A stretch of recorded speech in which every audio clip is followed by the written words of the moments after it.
Mission Lovers, apa kabar? Semoga sehat selalu ya. Di tanggal 9 Oktober ini, kita akan mendengarkan kisah Santo Simon dan Yudas Rasul. Eits, bukan Yudas Iskariot ya, melainkan Yudas Tadeus. Penasaran kan?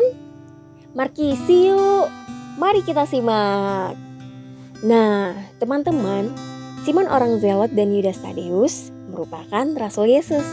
Nama mereka selalu disebutkan berurutan dalam Injil-Injil sinoptik seperti Injil Matius, Injil Markus, dan Injil Lukas.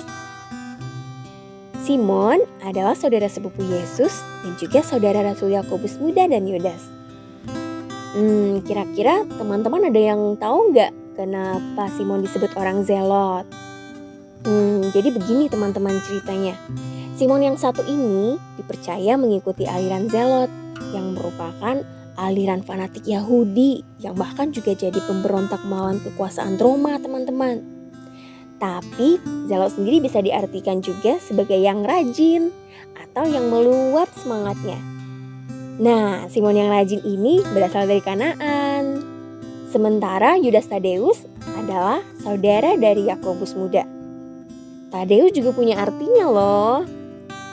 Ya, benar sekali. Tadeus artinya si pemberani. Nama Yudas tercatat di Injil Yohanes sebagai murid yang bertanya kepada Yesus waktu perjamuan terakhir. Tuhan, apakah sebabnya maka Engkau menyatakan dirimu kepada kami dan bukan kepada dunia? Jawab Yesus, jika seseorang mengasihi aku, ia akan menuruti firman-Ku, dan Bapa-Ku akan mengasihi dia. Dan kami akan datang kepadanya dan diam bersama-sama dengan dia. Kutipan ayat ini dapat teman-teman baca dan lihat di Injil Yohanes bab 14 ayat 22-23 ya. Nah, tidak banyak yang dapat kita ketahui dari kedua rasul ini setelah kebangkitan Yesus dalam kitab suci. Namun, menurut tradisi, Simon mewartakan Injil di Mesir, sedangkan Yudas di Mesopotamia. Menurut tradisi yang sama, keduanya bertemu di Persia, teman-teman, dan menjadi martir di sana. Oleh karena itu, diyakini sama-sama menjadi martir di Persia, kita kini merayakan peringatan Santo Simon dan Santo Yudas pada tanggal yang sama, yaitu setiap tanggal 28 Oktober. Nah, Santo Yudas Tadeus juga sangat dikenal dengan ajakan berdoanya, teman-teman. Menurut tradisi, Santo Yudas Tadeus inilah yang menulis surat Yudas. Isi dari surat Yudas itu adalah peringatan akan ajaran-ajaran palsu yang diikuti nasihat untuk meneguhkan iman mereka yang membacanya. Nah, salah satu nasihatnya yaitu berdoa dalam Roh Kudus. Yudas menyadari penindasan-penindasan yang akan dialaminya dan umatnya alami.